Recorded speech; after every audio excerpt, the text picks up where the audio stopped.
सभी बच्चों को। Lecture number 26। पिछले में आप लोगों ने डॉबेरेनर का तर्क नियम देखा था। अब एक सरल सा, और वो आप लोग बेटा अच्छी तरह से जानते हो, नंबर 4।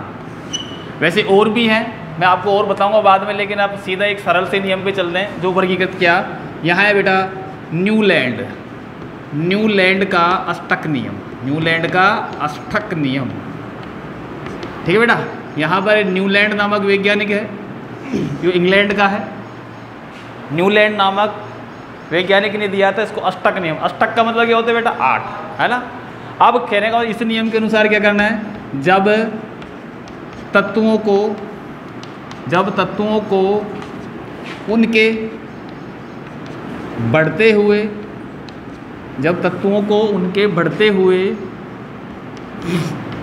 परमाणु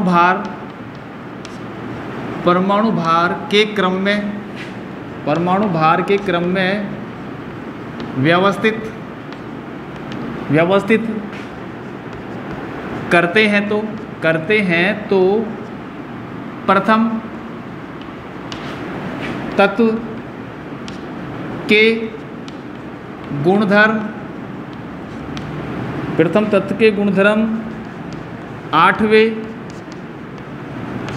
तत्व के समान होते हैं। इसे ही न्यूलैंड का अष्टक नियम कहते हैं।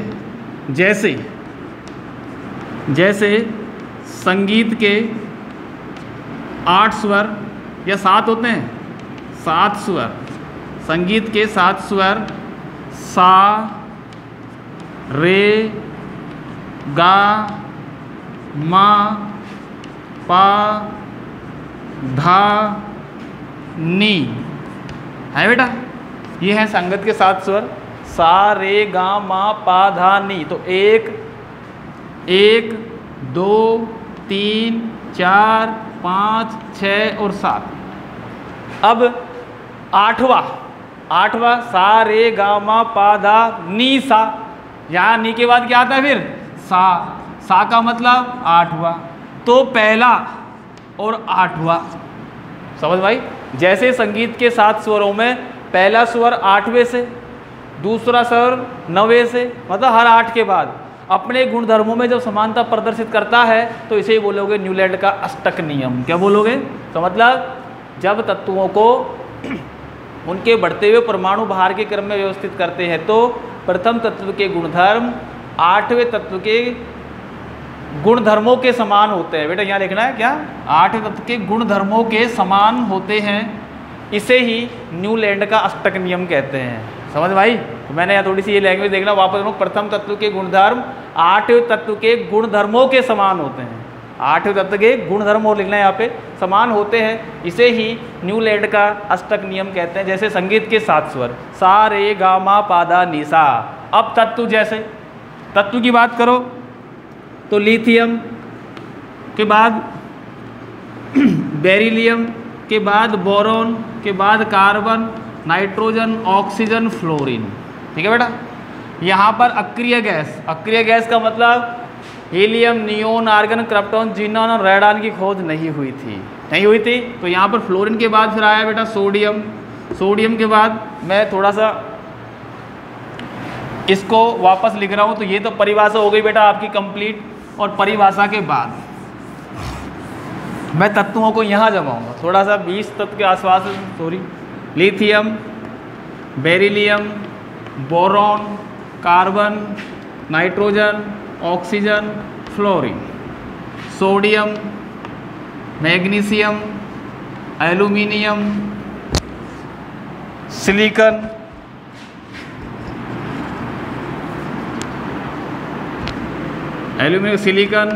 फिर यहाँ पर सिलिकॉन मतलब फास्फोरस, फिर सल्फर, फिर क्लोरीन। पास लिखने दो यार, ज़्यादा दूर, पूरी एक लाइन में आने चाहिए। है ना, तो वहाँ तक पहुँच गए वो, ऐसे लिख देते हैं। Lithium, beryllium, boron, carbon, nitrogen, oxygen, fluorine, sodium, magnesium, aluminium, silicon, phosphorus, sulphur, chlorine. Chlorine के बाद आर्गन मत करना, पोटेशियम और कर देना कैल्शियम। ठीक है बेटा। अब पहला, दूसरा, तीसरा, चौथा, पाँचवा, छठा, सातवां, आठवां, नौवां, 10, 11, इसको 12, इस वाले को 13, ये 14, ये 15 और ये बेटा 16। ठीक। अब सुनो, पहला तत्व 8वें से समानता रखेगा। तो लिथियम ने समानता किससे रखी थी? लिथियम ने समानता रखी थी सोडियम से। सही है। अब सोडियम के बाद सोडियम 1 2 3 4 5 6 7 और ये 8वां तत्व कौन आया? पोटेशियम। और ये के साथ समानता हो गई। ठीक है। लिथियम रखता है सोडियम से और सोडियम रखता है पोटेशियम से। नंबर 1 आ गया हो। अपने नंबर 2 बेरिलियम लो। बेरिलियम किससे समानता रख रहा है? 9 वाले से, अर्थात बेरिलियम करेगा मैग्नीशियम से और मैग्नीशियम करेगा कैल्शियम से। सही है कि नहीं? 8वां है कि नहीं बेटा? अरे ये पहला है, ये 8वां है, ये इसका 8वां है? आगे नंबर 3 बोरॉन। बोरॉन की बात करो तो किससे कर रहा है? एल्यूमिनियम से। सही है बेटा। 4 कार्बन की किससे कर रहा है? सिलिकॉन से। ठीक है बेटा। नाइट्रोजन किससे कर रहा है? नाइट्रोजन कर रहा है बेटा फास्फोरस से। है। ऑक्सीजन किससे कर रहा है? 6ठा नंबर, वो कर रहा है सल्फर से। फिर उसके बाद F किससे कर रहा है बेटा? नंबर 7 F कर रहा है बेटा क्लोरीन से। अपना काम खत्म हो गया। फिर उसके बाद ये पूरे के पूरे बन गए। अब बात ये है कि बेटा सबसे पहली बात है कि न्यूलैंड नामक वैज्ञानिक ने एक सराहना कार्य किया कि इतने सारे तत्वों को, लगभग 20 तत्वों को इन्होंने लिया और लेने के बाद ये एक सराहनीय कार्य हुआ। इसलिए इंग्लैंड सरकार ने इनको एक पुरस्कार दिया जिसका नाम है डेवी पुरस्कार। है, क्या नाम दिया? डेवी पुरस्कार दिया। किसको? न्यूलैंड को। तो पहले बात समझ लेना कि जब तत्वों को उनके बढ़ते हुए परमाणु भार के क्रम में व्यवस्थित करते हैं तो पहले तत्व के गुणधर्म 8वें तत्व के गुणधर्मों के क्या होते हैं? समान होते हैं। इसे ही न्यूलैंड का अष्टक नियम कहते हैं। यहाँ पर अब यहाँ पर बात थी कि भाई इसकी कमी, या इसको बोलोगे आप लोग बेटा, कमी को बोलोगे सीमा। है, देखो अपने कमी का मतलब क्या होता है? अरे यार इसमें तो ये कमी है, वो बुरा शब्द है।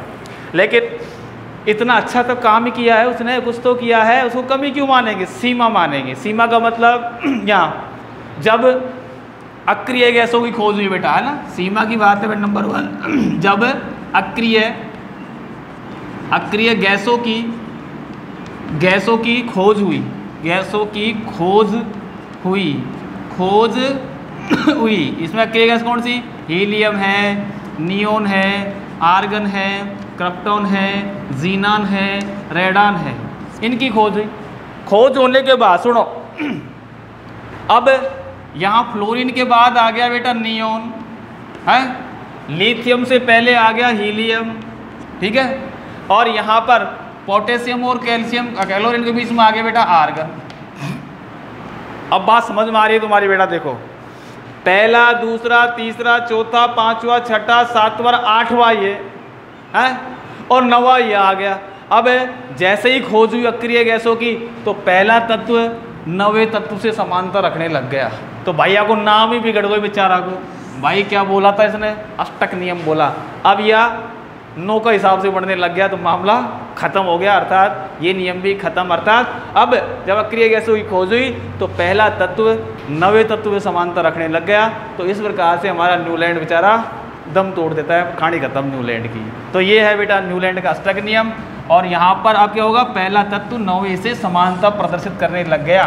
तो ये तो नाम ही बदल गया है, नाम उसने नहीं बदला था, बाकी आगे खोज हुई तो ये कार्यक्रम हुआ था। ठीक है बेटा। तो ये है न्यूलैंड का अष्टक नियम।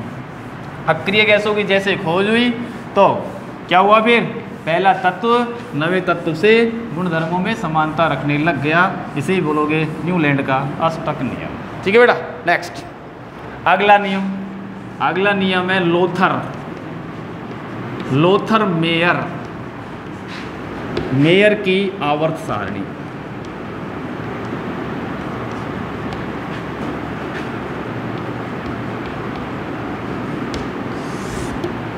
ठीक है बेटा, लोथर मेयर की आवर्त सारणी।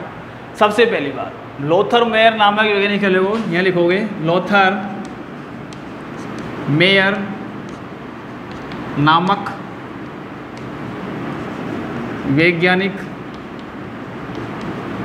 वैज्ञानिक ने, लोथर मेयर नामक वैज्ञानिक ने तत्वों के परमाणु भार, तत्वों के परमाणु भार व उनके आयतन, आयतन का मतलब क्या होता है बेटा? आयतन मतलब डी शब्द डी बराबर होता है m अपॉन बी, और आयतन क्या हो गया बेटा? m अपॉन डी, अर्थात हम ये कह सकते हैं आयतन क्या हो गया? द्रव्यमान बटा उन तत्वों का घनत्व। तो यहाँ पर लोथर मेयर नामक वैज्ञानिक ने तत्वों के परमाणु भार व उनके आयतन के मध्य संबंध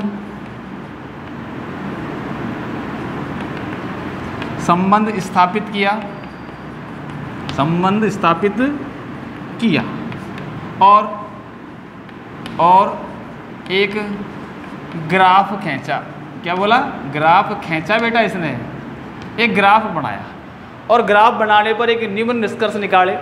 क्या हुआ? देखो, ग्राफ इस प्रकार का था बेटा, लोथर मेयर का ग्राफ। यहाँ पर परमाणु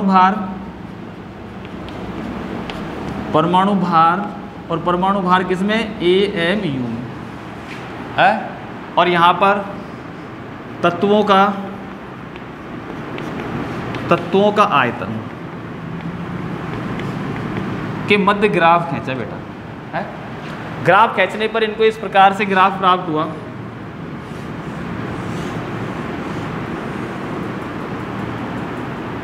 ये इस प्रकार से मैं बना रहा हूँ इस ग्राफ को, सुनो। ये तत्व का ये मतलब प्रारंभिक सिरा, ये देखो, इन्होंने जब ये ग्राफ खींचा तो कुछ निष्कर्ष निकाले। निष्कर्ष का मतलब जो ग्राफ का ऊपर वाला सिरा है ना, ये दिखाई दे रहा है ऊपर वाला सिरा, ठीक है। इस ग्राफ को अपन कैसे ही बनाओ, कोई दिक्कत नहीं है, जैसे आप मन करे। ये नहीं कि आप मेरी डिट्टो बनाओ, कोई दिक्कत नहीं है, वो एक रफली बना रहे हैं अपन। जो ग्राफ का ऊपर वाला सिरा था उसमें क्षारीय धातु जैसे क्षारीय धातु, और क्षारीय धातु जैसे लिथियम है, सोडियम है, पोटेशियम है, रुबेडियम है, सीजियम है और फ्रेंसियम आदि ने स्थान पाया। ना ऊपर वाला सिरा है कि नहीं, शिखर पे lithium, sodium, potassium, rubidium, caesium, francium, आगे तक चले जाओ, कोई दिक्कत नहीं है आप, ठीक है। आगे ग्राफ बनाओ तो ठीक। तो कहने का मतलब हुआ कि जो वक्र का शीर्ष वाला भाग था ना, उस पर किसने स्थान पाया? क्षारीय धातु तत्वों ने। यहाँ पर सबसे पहली बात तो ये हुई। नंबर 2, जो क्षारीय मृदा धातु तत्व जैसे बेरिलियम, मैग्नीशियम, कैल्शियम, स्ट्रोंशियम और बेरियम, ठीक है बेटा। Beryllium, magnesium, calcium, strontium, barium ने जो इस वक्र का नीचे हुआ भाग दिख रहा है, नीचे आरोही भाग, इसको बोलोगे आरोही भाग। यहाँ वक्र देखो, इसको थोड़ा सा और बना लेता हूँ मैं, सही इस प्रकार से। ये वक्र का आरोही भाग है, ये वाला, तो यहाँ से ये उतरा और यहाँ से फिर वापस करके उतरा वाला भाग देखोगे, ये वाला देखो, यहाँ वक्र का आरोही भाग, इसमें क्षारीय मृदा धातुओं ने स्थान पाया। बेरिलियम है, मैग्नीशियम है, कैल्शियम है, और आगे क्या कर सकते हो, ग्राफ को बनाओ, स्ट्रोंशियम वाला आ जाएगा। समझ में आ रही बात ये? तो वक्र का आरोही भाग और वक्र का अवरोही भाग चढ़ने वाला, ऊपर वाला। देखो ये चढ़ा कि नहीं चढ़ा, ये चढ़ने पर हेलोजन परिवार के साथ फ्लोरीन है, क्लोरीन है, ब्रोमीन है, आयोडीन है, तो ये गया, फिर यहाँ से ये गया तो ये ब्रोमीन आ गया, यहाँ से ये आ गया आयोडीन, फ्लोरीन, उसके बाद ये क्लोरीन आ गया, यहाँ पर ये ब्रोमीन आ गया, और यहाँ पर कौन सा आ गया, आयोडीन आ गया। समझ में आ रही बात?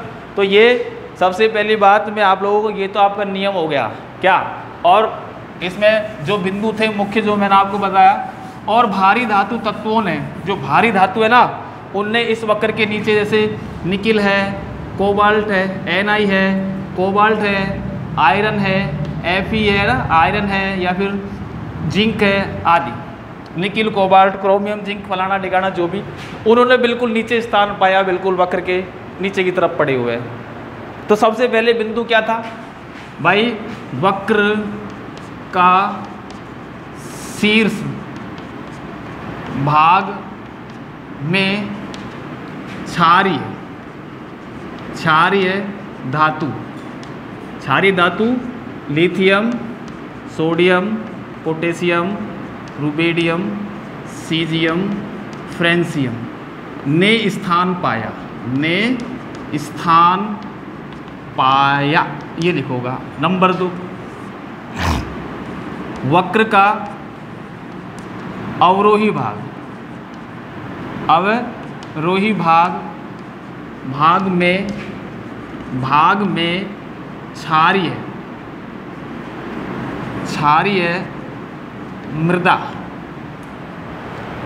मृदा धातुओं कौन कौन सी, beryllium, magnesium, calcium, strontium, barium ने स्थान पाया। ठीक है बेटा, स्थान पाया। नंबर 3, हैलोजन परिवार या विद्युत ऋणी तत्व बोलेंगे। हैलोजन बता या लिखोगे विद्युत ऋणी तत्वों ने वक्र का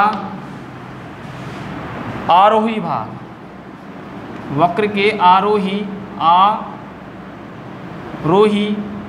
भाग में स्थान पाया। और लास्ट के लिख दोगे नंबर 4, भारी धातु तत्व, जैसे हैलोजन का मतलब बेटा फ्लोरीन, क्लोरीन, ब्रोमीन और आयोडीन है। भारी धातु तत्वों ने वक्र के नीचे स्थान पाया, जैसे निकिल है, कोबाल्ट है, जिंक है, आयरन है आदि। ये इन तत्वों ने इसके वक्र के नीचे, तो ये था बेटा लोथर मेयर की आवर्त सारणी। तो क्या बताया था इसने बेटा, तत्वों के परमाणु भार और तत्वों के आयतन के मध्य एक घनिष्ठ संबंध होता है, और इस संबंध को इसने वक्र के आधार पर स्पष्ट किया। वक्र का शीर्ष भाग क्षारीय धातु स्थान पाया, वक्र का अवरोही भाग क्षारीय मृदा धातु बेरिलियम, मैग्नीशियम, कैल्शियम और बेरियम ने स्थान पाया स्ट्रोंशियम करके। हैलोजन मतलब फ्लोरीन, क्लोरीन, ब्रोमीन ने आरोही भाग चढ़ता हुआ, और भारी धातु तत्व ने नीचे स्थान पाया। ठीक है बेटा, तो ये आपकी लोथर मेयर की सारणी अभी तो और ही है, ABD, चैन का टॉइस, और उसके बाद 2-3 और आवर्त सारणी आने वाली है, और लास्ट में अपन पढ़ेंगे मेंडलीव की आवर्त सारणी, और फिर पढ़ेंगे हेनरी मोजले की आवर्त सारणी। तो अभी कोई आवर्त सारणी कंप्लीट नहीं हुई और वो चल रहा है। ठीक है बेटा, नमस्ते सबको।